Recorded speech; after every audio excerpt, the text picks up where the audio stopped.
Эх орон үндэсний телевизийг үзэн суугаа та бүхэнд шинэ оны баярын төргийа. Хитгэн цагийн дараа 2 он солигдох байна. Мөн эх орон телевизийн хойморт мөрөлдсөн Монгол улсын соёлын гавь сэтгүүлтэн Насаг доржийн шагналт зохиолч Няма ахтай бас шинэ оны баярын төргий. За баярлалаа. Эх орон телевизийг үзэж суугаа нийт үзэгчдээ бас айсгүй шинэ оны дэлгэр сайхан мэндийг хүргье. Тэгэхээр эх орон телевиз яг одоо оны төгсгөлийн энэ өдөр бэлгийн цэдэг нэвтрүүлгээ эхлүүлж байна. Ингээд энэ нэвтрүүлгээ маань бас анхны цэцгээр өргөдсөн танд бас баярлалаа. Тэгээд 2015 он одоо таны хувьд ер нь ямар он болж өнгөрч байна? Хэдхэн цагийн дараа он солигдох гэж байна? Тэгэхээр 2 оны цаг дээр бол яруу найрагчид, зохиолчид ер нь зөвхөн энэ хоёр чиглэлээр ер нь бүх хүн өөрийнхөө хийсэн бүтээснийг юу хийж бүтээв, эх онтоо юу хийх вэ гэдгээ одоо бас боддог, цагиндаг ийм л учиртай энэ өдрүүдэд бид хоёр ярилцж байна л да. 2015 он бол миний хувьд хийж бүтээх юм тийм их одоо зүнтэй, бэлэг дэмбэрэлтэй, зориг тэмүүлтэй сайхан өнгөрч байна гэж ингэж бодож байна. Тэгэхээр 2015 онд бол миний хувьд уран бүтээлчийн хувьд хамгийн одоо тодорхой сонсогчдоо, үзэгчдээ хэлчихмээр нэг зүйл бол улирал ба зохиолж гэж уран зохиолын шилдэг цомирлог 14 оноос эхэлж гаргаж эхэлсэн. За эннийхэн одоо бүтэн 4 дугаарыг бол уншигчдаа, захиалагчдаа, утга зохиолын хорхойтнуудад барилаа нэгдүгээрт. За хоёрдугаарт энэ 2015 онд Монголын сэтгүүлчдийн нэгдсэн эвлэлээс одоо сэтгүүлчдийн ботыг одоо ботыг хэвлэдэг. Тэгэхээр энэ 15 онд бол надад 72 дугаартай одоо ийм бот одоо хэвлэх эрх шагнал одоо олгосон. Үндсэндээ бол 72 дугаар ботид одоо сэтгүүл зүйн хөдөлмөрийн тайлаг тавьж уншигчтай хүргэлээ. За мөн одоо радиогийн 80 жилийн ой тохиосон 2014 онд. Тэгээд 2014 онд бол хүн гараг тэргүүт одоо радио цадгис гэсэн ном уншигчтай барьсан. Энэ мэт одоо хийж бүтээсэн зүйл бол эргэж бодоход бас ч хаосонгүй гэж бодохоор ийм зүйлүүд хийсэн байна да. За өнгөрч байгаа 2015 онд бас Данзангийн одоо Няма гэдэг хүн бол бас дууны яруу найраг энэ одоо нийтийн дуунд таны орон зайг бол үнэхээр өгүүлдэг. Олон сайхан хүмүүс бол таны уран бүтээлийг жил болгон одоо хүлээдэг. За дараагийнх нь дуу ямар дуу байхгүй бол олон сайхан түүхэн дуунууд байдаг. Үнэхээр одоо бидний зүрх сэтгэлд үлдчихсэн. Тэгэхээр 15 онд бас одоо ямар дуу туурав? Тий, ер нь дууны уран бүтээл бол яруу найрагчдын хувьд бол заавал байх ёстой уран бүтээл гэж ингэж боддог л да. Манай хөгжмийн зохиолчид, дууны уран бүтээлчид, яруу найрагчид хамтраад одоо дуу бүтээдэг. За 15 онд бол бас хэд гурван одоо шинэ дуу гаргалаа. Хөгжмийн зохиолч Үлзий Баяртай одоо нэг сайхан дуу хийсэн. Энэ бол одоо Амин заяа дүрмэн гэж юм дуу. Хишиг баяр дэлгэрмаа 2 одоо дуусан юм дуу хийлээ. Чулуун хүү гавьяаттай хамтарч одоо 2 сайхан уран бүтээл хийлээ. Нэгдүгээрт бол одоо нүүдэл гэдэг Монгол ахуйн одоо сэдвтэй юм дуу хийсэн. Хоёрдугаарт бол шаргалжуудын тухай дуу хийлээ. Хөгжмийн зохиолч Найдан Живтай хамтарч бас нэг уран бүтээлээсэн. Энэ мэт одоо дууны уран бүтээлүүд байна. Дуу гэдэг бол зохиолчийн одоо зүрх сэтгэлээс гарсан бол хөгжмийн зохиолч гэдэг үний авьяас бүлгээр дамжаад дуучдын одоо бас тэр ая дангаар дуучдын авьяас бүлгээр дамжаад ингээд үзэгчдээ хүрдэг. Ард түмэндээ хүрдэг. Би бол дууг бол одоо 4 жигүүртэй гэж хэлэх их дуртай. За нэг жигүүр нь бол мэдээ дуучин, нөгөө жигүүр нь яруу найрагч, бас нэг жигүүр нь одоо хөгжмийн зохиолч. Хамгийн чухал бөгөөд дуу амьд байхын гол одоо жигүүр нь бол ард түмэн гэж ингэж боддог. Ард түмэн гэсэн жигүүртэй дуу бол урт удаан насыг одоо насалдаг. Олон он жилиг үддэг юм учиртай. Тэгээд хийсэн уран бүтээл бүхнээ урт удаан наслаасаа хүний зүрхэнд дүүрлээсээ баяр жаргалын уйгунгийн хаваалцаас л гэж ингэж залбирдгийг. Тэгээд 2015 онд хийсэн шинэ уран бүтээлүүд маань бас хүн зан түрээсэй л гэж ингэж бодож байна да. Амьдралаа би чамд хайртай дуу яг хэдэн хонд ер нь бүтсэн дуу бай. Тэгээд санаа нэр нь хаанаас гарсан юм бол тэр амьдралын энэ одоо гайхалтай дуу одоо хүртэл ашигладаг шүү дээ. Он жилүүд ч бас урт удаан жилүүд ашиглах юм гайхалтай дуу. Амьдралаа би чамд хайртай дууг энэ тэнд уулзалт яриа хөөрөн дээр улсууд их асуудгийн. Тэгээд энэ дуу бол яг бас миний нэрийн хууц болсон ийм л дуу юм байна. Тэгээд дуу урд удаан амьдрах тусан бол зохиогч нь бол баяр хөөртэй л байдаг. Тэгэлгүй яг ер нь тэгтээ аливаа уран бүтээл зохиогчийн одоо гараас гарсал бол өөрийнхөө хувь заяаг хөгөөл ингээд явдаг. Тэгэхээр амьдралаа би чам таардаг гэдэг дуу бол 90-ад оны ихээр одоо сүлэг нь бичигдсэн 91 онд аялгуун зохиогдсон Яндангийн Сүхбаатар гэж гайхамшигтай сайхан хөгжмийг зохиолж байлаа. Тэр хөгжмийг зохиолдуулсан. За одоо нэртэй сайхан дуучин Бүрнээ баяр дуулсан. За манай хөгжмийг зохиолж одоо Яндангийн Сүхбаатар бол олон сайхан дууга ард түмэндээ үлдээс ийм авиаслаг хөгжмийг зохиолж байгаа. Одоо хүн хүндээ хайртай байдгийн маа ч юм уу гэд ингээд ярих юм бол олон сайхан одоо зүрхнээс гарсан аялгуутай үнэхээр нэг ард түмнээ одоо тэрвэрсэн ард түмэндээ одоо хишиг буян болсон зүрх сэтгэлийн ариусгасан хүн байхын утга учир амьдралын одоо тэр дэлгэр ерөөлийг дуулсан ийм дуунууд их олон хийсэн. Яндангийн Сүхбаатарын баг хийсэн дуу болгоно нь ард түмний зүрхэнд төрсэн гэдэг ингэж боддог. Тэр олон 10 дууныхын нэг л амьдралаа би чам таартай дуу юм байгаа. Тэгээ яг ер нь бол дуу альва уран бүтээл бол өөрөө төрөх одоо тийм зүй тогтолтой л доо. Яг л одоо хүн 10 сар болоод л ихийн алтан хэвлэгээс төрдөг шиг дуу тодорхой хэмжээнд уран бүтээлчийн зүрх сэтгэл дотор одоо бойжиж бий болж өсөж хөгжиж тэр тодорхой хэмжээнд бүрэлдэж бий болохоор сая төрдөг. Амьдралаа би чам таартай дуу бол уг одоо их сурвалж ин гэдэг юм анхны одоо үүдэл санаа нь бүр одоо 81 онд одоо зүрх сэтгэлд бий болсон. Одоогоос их олон жилийн өмнө 81 онд миний аав тэнгэрт хайлсан, бурхан болсон. Тэгээд тэр үед одоо аавынхаа тэр хүсэл мөрөөдлийг амьдрах тэр одоо зүн авч ингэж гоцорж байна гэж л бодож исэн. Тэгээд одоо ер нь бол амьдрал гэдэг дуусахгүй юм да гэж ингэж бодчихсон. Тэр л одоо бодол санааны өөр хөврөл явсаар байгаа л 10 жилийн дараа тэр амьдралаа би чам таартай гэдэг дуу шүлэг болж үтжээ. Тэгээд энэ шүлэг бас Яндангийн Сүхбаатар гэдэг хүнээр дамжиж аялгуу хийгдэж Бүрнээ баяр гэдэг дууснаар дамжиж ард түмэнд төрсэн байна да. За Монголын утга зохиол бол нямаа нар их олон.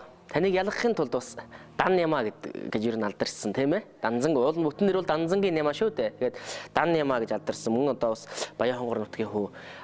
Сая бас нэр амдаа гавь толлоо шүү тийм ээ. Одоо манай Ломби нямаа гэж сайхан одоо яруу найрагч, сайхан соён гэгэрүүлэгч, сайхан одоо алдартай багш, их олон шавьтай. Үндсэндээ бол Хинтээ аймгийн яруу найргийн дэг сургуулийг бий болгосон ийм хүн шүү дээ. Тэгээд Ломби нямаагаа маань сая одоо соёлын гавьяа зүтгэлтэн гэдэг сайхан алдар хүртлээ. За тэдний тухай олон байгаа шүү дээ. Нэ олон байлгүй яг долоон нямаа байдаг гин, долгорын нямаа байдаг гин, дахиад нямаа байдаг гин, Данзангийн нямаа байдаг гин, бас нямаа байдаг гин, батны нямаа байдаг гин. Ингээд долоон нямааг долуулан гин хэлнэ. Долоон нямаагийн маань одоо 3 нямаа нь бол Горькийн дээд сургуульд өгсөн ийм нямаа байдаг.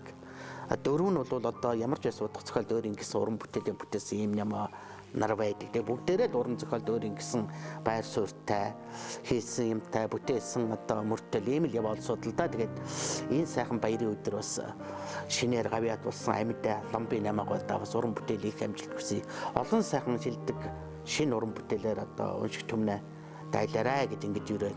Энэ өдөр бас амьтаагийнхнараа тухай, нямаагуудын тухай яриад сууж чадсан баяртай сайхан байна. Та өөрийнхөө бас өнгө гэрлийг тодорхойлооч. Тэр одоо бус амьданараас. Ер нь бол манай 7 нямаа бол долуулаа өөр өнгө гэрэлтэй, өөр айдантай, өөрийн одоо утга зохиолын чиг хандлагатай юм л асуудалтай. Ер нь ийм ч ухаас аргагүй. Яг гэвэл хинэн чинтэйгээ адилгүй шүү дээ. Ухаандаа долгорын нямаагаан одоо тэр уянгийн бодол бяцлаглалын одоо багийн шүлгүүдийг бол утга зохиолд одоо ярьж хөрөхгүй байх аргагүй. Батай нямаагаан одоо тэр сайхан олон армаанууд нараараа модтой бин дээр ягаас ахуулаад тийм ээ.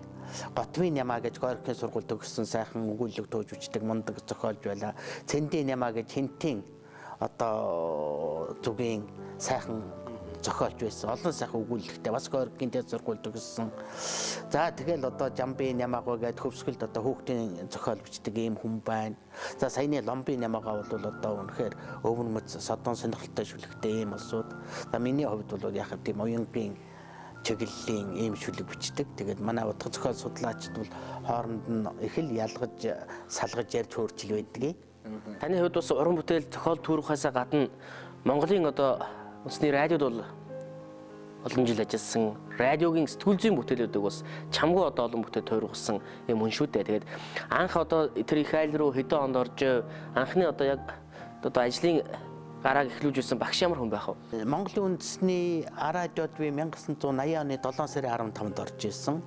Тэгээд бас нэг дурсгалтай сайхан тий юм болвол саяхан бид нэрийн яриад өнгөрлөө цэндийн чимэд орж бид хоёр Монголын радиод нэг өдөр нэг тушаалаар орж ирсэн хоёр л доо. Тэгээ хоёр л одоо 30 гаруй жилийн Монголын радиод одоо зураг сэтгэлээр зориулж ажилласан юм хүн байгаа юм. Дараах нь манай Бүрөвжүүгийн баяр сайхан бас орж ирсэн. Ингээ бид гурав бол Монголын радиод үнэхээр одоо зураг сэтгэлээ зориулж ажилласан юм улсууд. Монголын радиогийн туйрвал зүгээс бол баяр сайхны одоо баримтад одоо нэвтрүүлгүүд цэндийн чимэд орж уран сайхны одоо даацтай нэвтрүүлгүүдээс салгахын арга байхгүй. Анх Монголын сэтгүүлчдээс радио чиглэлийн сэтгүүлчдээс бол манай Бүрөвжүүгийн баяр сайхан доллар тунгалаг хөвсгөл бохирдох эсгүй гэдэг энэ одоо нийтлэлээ хийж ЮНЕП-ийн шагнал одоо Монголын сэтгүүлчдээс анх удаа авч ирсэн. Малчин гэдэг нэвтрүүлгийг бол одоо манай чимэд оржгүйгээр бол манай хөдөөгийнхэн бол одоо сонсохгүй дээ. Ийм болтлоо одоо радиод ассан. За миний хувьд бол одоо ингээд 35 дахь жилдээ ажиллаж байна. Он гараад 36 дахь жил рүү орох нь цаг хугацаа бол үнэхээр одоо далавчтай шувуу шиг зээ одоо утаага хаяад шунгнаад өнгөрдөг пуужин шиг дуутай онгоцгөл ийм л галс малс гэдэг өнгөрдөг ийм л юм байна л да. Тэгээд саяхан л одоо радиод орж исэн бол өнөөдөр 35 6 жил болчихсон. Нэлээд тийм одоо залуучуудад таамын нямаагаа гэсэн ийм одоо хүндэтгэл хүлээгээд ингээд явж байна. Миний амьдралын одоо аз жаргал хийж бүтээсэн туйруулын зам мөрийг бол Монголын радио гэдэг энэ айлын өдөр хоногудаас алгах боломжгүй л дээ. Монголын утга зохиолын одоо үеийн одоо сор зохиолчдын бүтээл бас дэлхийн тавцанд гарч байна. Гарсан тийм ээ, урд нь гарч байсан. Одоо ч их одоо ер нь бас сүүлийн үед их идэвхтэй байна. Монголоос бас энэ жил хэд хэдэн хүний бүтээлүүд тойрогдсон байсан. Таны бүтээлүүд бас өнгөрсөн онд л нөгөө шивэд хэл дээр хэвлэгдсэн, англи бас хэд хэдэн хэлүүдээр бас хэвлэгдсэн байсан. Тэр ямар бүтээл байсан бэ? За ер нь бол яг шивэдэд жил болгон одоо нэг шилдэг яруу найраг, тухайн жилийн шилдэг яруу найраг гэсэн тийм шүлэг ном гардаг юм байна, цомирлог. Тэгэхээр тэр шүлгийн номын цомирлагт бол үндсэндээ би сүүлийн нэг 5 6 жил миний шүлэг тэнд хэвлэгдлээ л дээ. Нэг л шүлэг хэвлэгддэг тийм шилдэг шүлгийн төвөр юм. Тэгээд энэ хэвлэгддэг байгаа учраас бол тэнд банзрагчийн инг туяа гэж манай Монголын нэртэй 90-ад оныхны одоо туутай яруу найрагчтай нэг үсгүй тэнд очиод одоо 10 гаруй жил болж байна. Тэгээд одоо тэнд багшилдаг шивэд хэлийг бас онцгой сайн сурчсан шивэд одоо зохиолч яруу найрагчтай одоо найз болсон шивэдийн зохиолчдын байгууллагын одоо гишүүн ийм яруу найрагч байдаг юм байна. Тэр яруу найрагч л одоо Монголынхаа яруу найрагчдын шүлгүүдийг шивэд хэл дээр орчуулад тэгээд тэр одоо жил болгоны нэг шүлгийн номод ордог. Тэгээ би бол сүүлийн 5 6 жил орж байна. Тэгээ манай яруу найрагчдаас нэлээд одоо орж байгаа. Шарвын сүрэн жугаан шүлгүүд орсон. Энэ манайхнаас энэ жил гэхтэл одоо уян сүхийн шүлэг орсон байсан. 4 5 хүний шүлэг харагдaltaй. Энэ мэтлэнгээр шивэдэд Монголынхаа утга зохиолыг сурталчлах ажилд бол манай дээр банзрагчийн инг туяа гэж яруу найрагч бол нэлээд одоо зүрх сэтгэлийг зориулж яваа юм хүн байна. Тэгээ өнгөрсөн 13 онд байна уу да миний ертөнц гэдэг сонио цэцгийн ирэх Македон хэл дээр тусгай ном болж гарсан.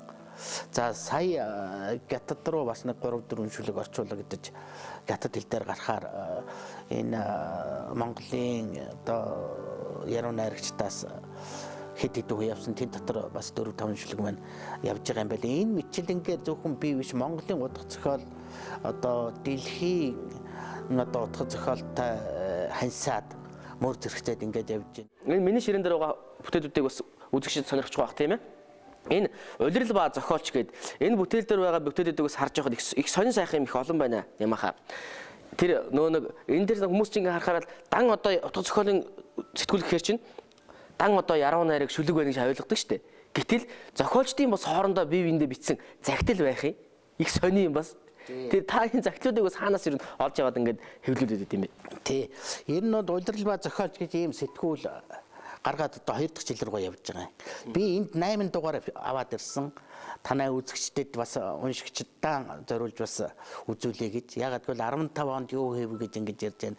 Бидний одоо нэвтрүүлгийн нэр маань их сайхан нэр шүү дээ. Бэлгийн цадиг. Тий. Үнэхээр энэ сэтгүүл бол бэлгийн цадиг. Хүн болгон өөрийн бэлгийн цадигтай гэгэрэл тэ байх юм бол Монгол улам хөгжнө гэж ингэж боддог.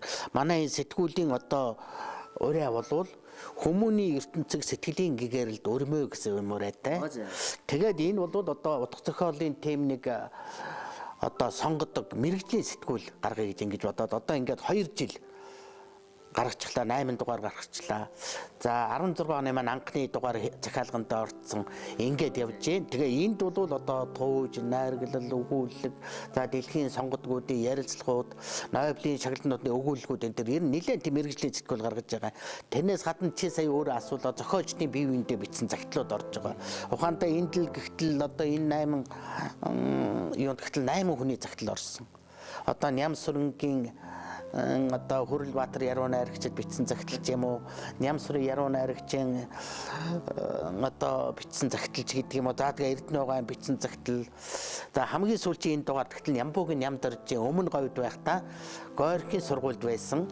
Одоо найзуудаа Долгорын Ямааг байд, Лувсан Цэрэн байд, Гармаа байд, Галбатар нарт бүтэн захидал орж байгаа. Дандаа тийм гар бичмлээр орж байгаа. Тэгээ хүний захидал гэдэг нь дотоод сэтгэлийнх нь одоо тойл байдаг.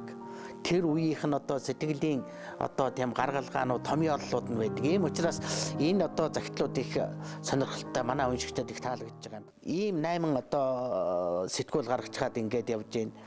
Ер нь бол манай сэтгүүлийг уншигчдад захиалагчдад олширч байна. Урам их нэмж байна. Хүн гэдэг бол урмаар ургадаг ургамал юм байна. Тэгээд одоо уншигчдаасаа ирсэн захидал надад хандсан одоо сайхан гайхалтай үгээр их одоо өөртөө урам авч байгаа.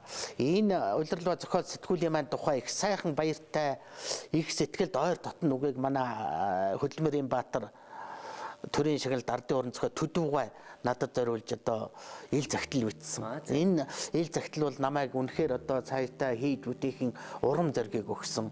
Энэ одоо авиаслаг дээцээс одоо чин зүрхний үг сонсно гэдэг бол бидний хувьд бол одоо мартагдчихгүй. Үнэхээр одоо эрчис энергиэр бие цэнэглэгдсэн ийм баяртай үйл явдал байх юм. Тэгээд энэ 15 онд болсон үйл явдлын баяр хөөргийг ярих юм бол одоо эмчлийн ингээд яриад байвал сайхан л оноод өнгөрч байна л да. Ном бүтээнэ гэдэг бол үнэхээр буянтай ажил хийж байгааг нэг. Тийм учраас энэ бүтээл туургаж байгаа, ном гаргаж байгаа хүмүүсийн мөрөн цагаан амьдрал нь одоо сайн сайхан явдаг болов гэж бодож байна. Тэгээд өнөөдөр энэ сайхан орой, шинэ жилийн орой. Тийм учраас нэгэн сайхан бас уран бүтээлчийг урьж оролцож байгаа хэрэг юм билээ.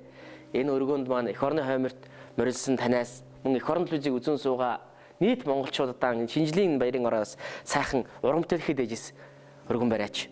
Шүлэгч хүн шүлгээ уншихгүйгээр бас элдв яриа ярилцлагыг өндөрлөх нь ямар байдг юм бол та гэж ингэж боддгийг. Эхний ээлжинд бол 100-ны сүүлчийн цас гэж ингэж шүлэг уншия. Өнөөдөр одоо 31 энэ бол одоо 31-ний цасны тухай юм шүлэг.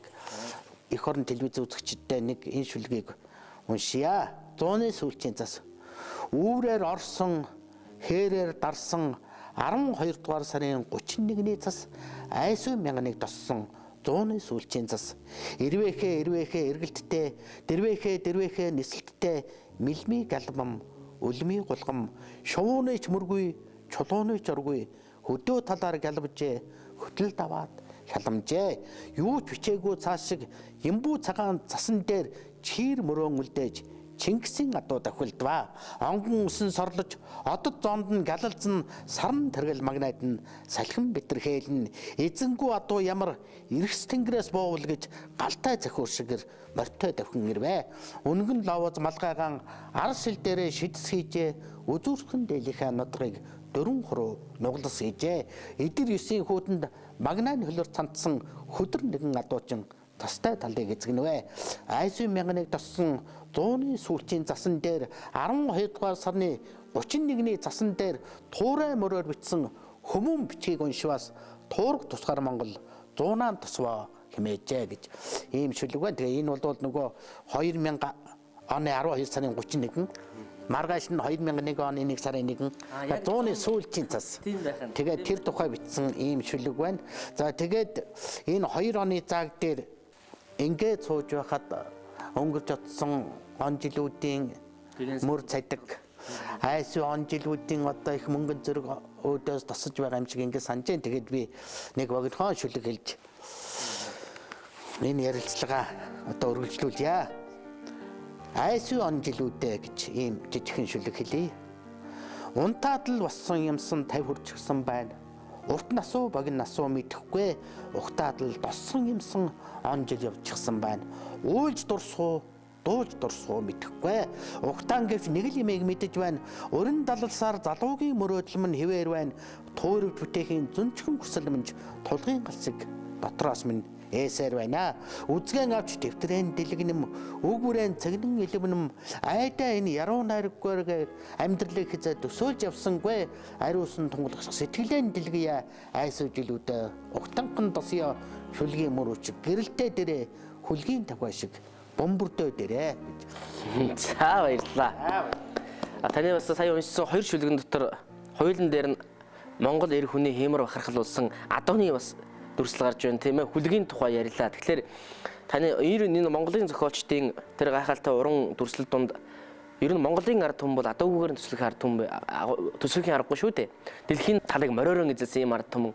Тэгэхээр бас ер нь уран бүтээлчдийн энэ зөв биелэх дондор энэ бас хиймэр дундаа оршдог гэдэг нь таны сая уншсан мөр үзс надад харагдаад байна л да.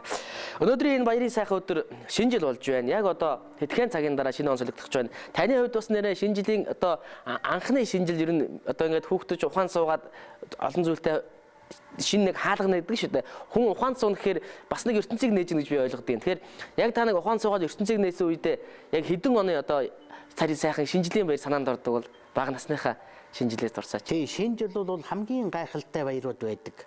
Шинэ жил гэдэг бол дандаа шинэ сайхан зорихын үүдэн сүлдийг бидэнд өгч байдаг юм. Тэгэхээр шинэ жил бол миний хувьд одоо би хамгийн анхны сурагч үеийнхаа шинэ жилийг байнга дурсдаг.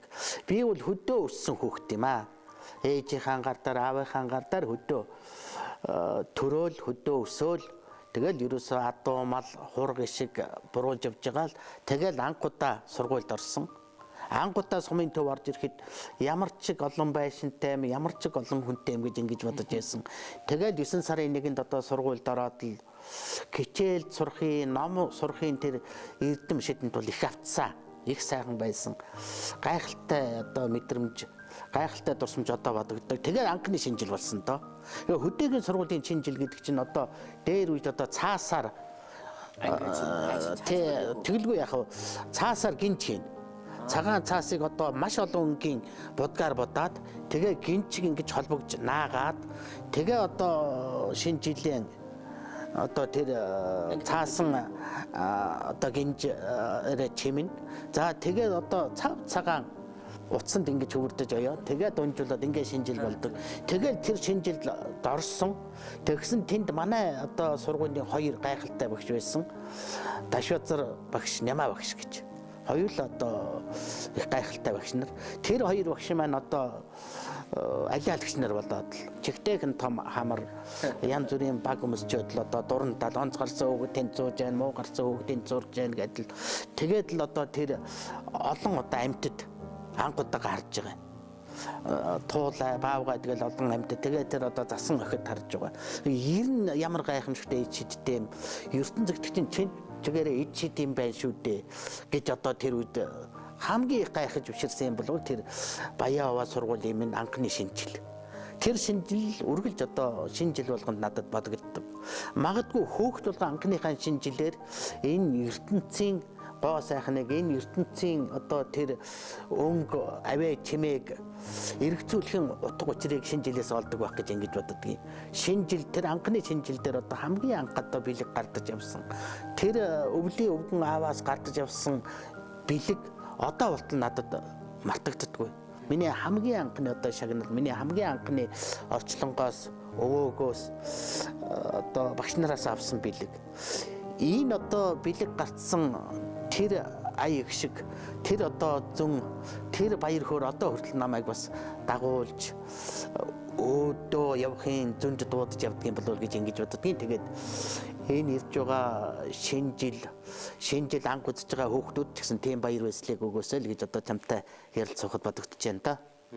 Та бол бас одоо Баянхонгор аймгийн Баян-Овоо сумын хөө. Тэгээд Баян-Овоо сумын жолон сайхан алдартантай. Хонгор нутаг бол аргагүй сайхан үзэсгэлэнтэй. Нөгөө байгаль дэлхийн үзэсгэлэнтэй Баян-Хонгор нутаг гэдэг бол бас аргагүй юм сайхан нутаг. Би бас Баян-Хонгор нутгаар хэд хэдэн удаа явсан. Үнэхээр сайхан гол ус тэгшэрсэн ийм сайхан нутаг. Тэр сайхан нутгаас ч одоо бэлэг авиас доторсон олон яруу найрагчид өгүүлэхийн урлагийн мастерууд, хүчит бөхчүүд төрөн гарсан байдаг. Ер нь Монгол улс гэдэг чинь тэр чигээрээ ич эдийн орон юм шүү.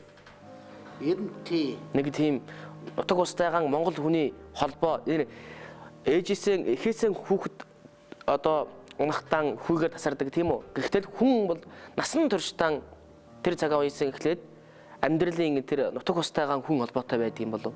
Та хамгийн сүүлдээ хэзээ яв? Би саяхан одоо 20 хоногийн өмнө яваад ирсэн. Бас их орж байна. Застай байна. Одоо нэмчихгүй бол их сайхан байна. Нэмчих юм бол энэ бас нэг жаахан тийм зодорхуу болж мэдгээр ийм л байна. Тэгээд тэнд их хогдын ихшгэлэн гэж Баян-Хонгор аймгийн зохиолчдын шилдэг бүтээлийн цомирлог гарсан. Энэ шилдэг бүтээлийн цомирлогын нээлтийг хийсэн яруу найрагч Хөрөлсөх гэж яруу найрагч байдаг. Энэ Хөрөлсөх гэж яруу найрагч тэр одоо их хогдын ихшгэлэн номыг эмээд итгэсэн.